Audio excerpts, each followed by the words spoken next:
دې څه بغیر الله عز وجل په دغو میاشتو کې خپلو بندګانو ته په خاص رحم او په خاص فضل باندې متوجي. عبدالله بن عباس رضی الله عنه وایي رسول الله صلی الله علیه وسلم وفرمایل ما من ایام العمل الصالح فيه احب الى الله من 10 ذي الحجه. هیڅ یو ورځ داسې ورځ نسته چې الله تعالی په هغو ورځو کې عمل صالح دومره ډېر خوښ وي لکه په 10 ورځې د ذي الحجو کې چې ورته خوښ دی. په 10 ورځو د ذي الحجه کې چې کوم عمل صالح الله ته څونه خوښ دی بله هیڅ داسې ورځ نسته چې الله عز وجل ته د هغه عمل دومره خوښ وي. عبدالله بن عباس رضی الله عنه وایي صحابه پوښتنه ځینې وکړل یا رسول الله ولا الجهاد فی سبیل الله، جهاد هم الله عز وجل ته دومره خوښ نه دی په نورو ورځو کې لکه په دا ورځ کې چې صالح عبادت الله ته څونه خوښ دی. یعنی د جهاد خو ډېره لویه مرتبه ده، دا جهاد هم الله عز وجل ته دومره نه دی خوښ لکه په دغه ورځو کې چې نیک عمل الله ته څونه خوښ دی. پیغمبر علیه السلام ورته وایي ولا الجهاد فی سبیل الله، هو په نورو ورځو کې جهاد هغه هم الله ته دونه نه دی خوښ لکه په دغه ورځو کې چې الله ته عبادت څونه خوښ دی. الا رجل خرج بنفسه وماله فلم يرجع من ذلك بشيء رواه البخاري. مگر او هغه مجاهد چې د الله په لاره کې ځان او مال دواړه قربان کړي وي او وروسته هیڅ شی رانسي، امې مال د الله په لاره کې قربان سي، امې ځان د الله په لاره کې قربان سي، هغه انسان به د دغه ورځو تر عابد په درجه کې لوړ سي. لیکن نور خلک هغه په دغه ورځو کې په عباداتو کې د چا نه لوړېدی نسي. یعنی په دغو ورځو کې چې څوک عمل صالح کوي الله ته در هرې ورځې در عمل صالح په دغو ورځو کې عمل الله ته ډېر خوښ دی. دا حدیث امام بخاری رحمت الله علیه نقل کړی. امام ترمذی او امام ابن ماجه رحمهم الله دواړه یو حدیث نقل کړي. حضرت ابو هریره رضی الله عنه وایي رسول الله صلی الله علیه وسلم وفرمایل یوه ورځ روژه نیول په دغه 10 ورځې د ذی الحجې کې، یوه ورځ روژه نیول په دغه 10 ورځ د ذی الحجې کې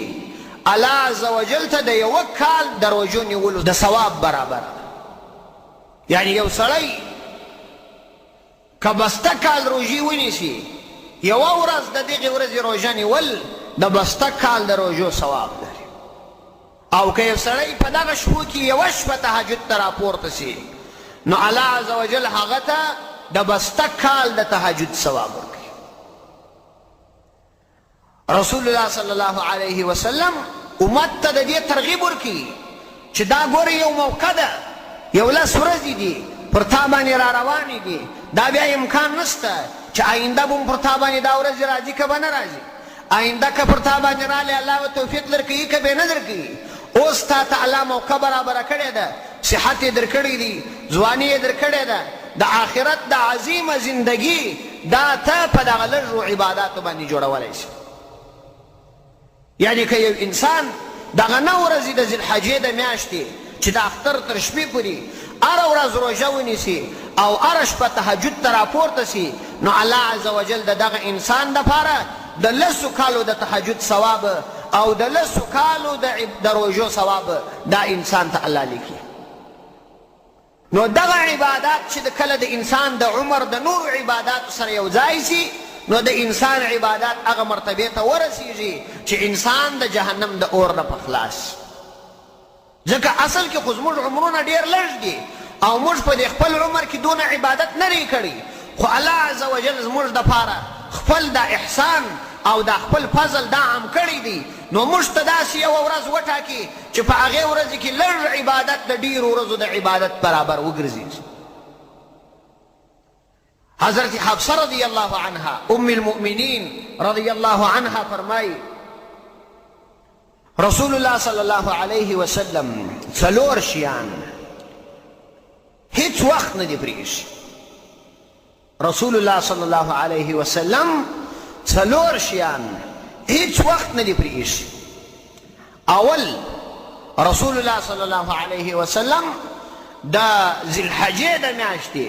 دا 10 ورځې روژې چې 9 ورځې کیږي دغه 10 ورځې روژې دا پیغمبر علیه الصلاة والسلام دا نه دي پرېښي. دوم رسول الله صلی الله علیه وسلم هیڅ وخت د سهار د لمانځه نه مخکې سنت نه دي پرېښي، یعنی سنت به یې کول. او بل دا چې پیغمبر علیه الصلاة والسلام د عاشورا د ورځ چې هغه موږ او تاسې ورته د محرم میاشت وایو، د محرم د میاشتې په 10 تاریخ باندې روژه نه ده پرېښې. او څلرم رسول الله صلی الله علیه وسلم 3 ورځې د هرې میاشتې په مابین کې روژې نه دي پرېښې چې هغه ایام البیض ورته وایي چې 14 14 او 15 یا 14 15 او 14. تاسې ګورئ د رسول الله صلی الله علیه وسلم پر دغه عمل باندې دوام کول دا پر دې باندې دلالت کوي چې دا عمل دا یو عظیم عمل دی او د الله په دربار کې ډیر قبول. او رسول الله صلی الله علیه وسلم څخه یو بل حدیث کې راځي، امام ترمذی رحمت الله علیه نقل کړی دی چې رسول الله صلی الله علیه وسلم فرمایي که څوک د عرفات د ورځې چې هغه د لوی اختر د ورځې څخه یوه ورځ مخکې د 9 ورځ ده د 9 د ورځې روژه ونیسي، الله عز وجل به د یوه کال مخکني ګناهونه او د یوه کال وروستني ګناهونه معاف کړي. نو که چیرې موږ ته پر هره روژه باندې د یوه کال د روژو ثواب راکول کیږي او پر هره شپه په عبادت باندې د یوه کال د شپې د عبادت ثواب راکول کیږي، نو تاسو فکر وکئ بیا د عرفات د ورځې په روژه باندې الله عز وجل د یو کال مخکني ګناهونه معافي او د یو کال وروستني ګناهونه معافي. ګورې یو ثواب ورکول کېدل دي، بل د ګناهو رژېدل دي، دا د انسان دپاره 2 انعامه دي. اوس که د یو چا دومره ډېر ګناهونه وي هغه ډېر د ثواب کارونه وکړي، خو د آخرت په ورځ د ده د ګناهونو او ثوابونو خبره سره برابره شي نو هغه د دونه لوړې درجې خاوند نشي ګرځېدلی. او هغه څوک چې ګناهونه یې معاف وي نیک اعمال یې مخته وي نو هغه انسان بیا د درجې په اعتبار باندې د الله په دربار کې لوړه درجه لري. ملا علی کاری رحمه الله د دې حدیث شرح مرقات کې لیکي چې دا خبره خو صحیح ده چې الله عز وجل د یو بنده د یوه کال مخکني ګناهونه معاف کړي، دا چې د آینده کال ګناهونه معافیږي نو د دې مقصد څه دی؟ یعنی ګناهونه خو مخکې هر یو چا کړي وي هغه معافیږي، لیکن یو دا چې تا در اوسه ګناه نه یې کړې هغه معافیږي څنګه؟ نو د دې جواب لیکي، هغه وایي د دې مطلب دا دی د دې حدیث چې آینده به الله عز وجل په راتلونکي کال کې تا ته د ګناهونو توفیق نه درکوي، د ګناهونو څخه به دې الله راګرځي او ګناهونه به ستا په زړه کې او ستا په دماغ کې بد درته معلوم کړي، بیا به ته ګناه نه کوي. نو دا ګوري څومره لوی عبادت دی او څومره عظیم ثواب او په څونه لنډ وخت کې دی. نو دا چې موږ او تاسو د الله عز وجل عبادت خو مو نه دی کړي او د الله حق مو نه دی ادا کړي،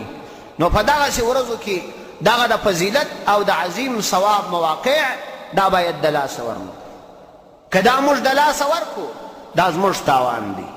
الله عز وجل نه موږ ته محتاج دی، الله نه زموږ عباداتو ته محتاج دی، نه د الله په پاچهي کې زموږ په عباداتو زیادت راځي، نه د الله په پاچهي کې زموږ په نه عباداتو باندې کمی راځي. ابو ذر غفاری رضی الله عنه یو اوږد حدیث د رسول الله صلی الله علیه وسلم څخه نقل کړی دی، آخري نقطه یې درته وایم. رسول الله صلی الله علیه وسلم فرمایي، الله فرمایي دې ته حدیث قدوسی وایي، یا عبادی لو ان اولکم واخرکم وانسکم وجنکم كانوا على افجر قلب رجل منكم